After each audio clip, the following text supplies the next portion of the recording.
প্রকৃতি মানেই মায়া, তাই না বন্ধুরা?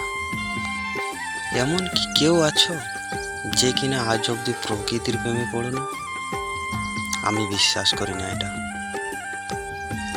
তো বন্ধুরা, যাই হোক, এটা হলো আমাদের গ্রাম থেকে বেশ কিছুটা দূরে অবস্থিত, যাকে কিনা সকল গ্রামবাসী গরম থান নামে চেনে।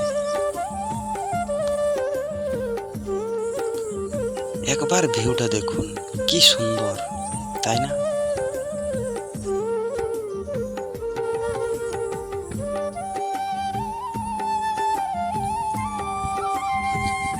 ঠিক আছে বন্ধুরা, আজকের মতো এখানে শেষ করছি। দেখা হবে নেক্সট ভিডিওতে। সবাই ভালো থাকবেন।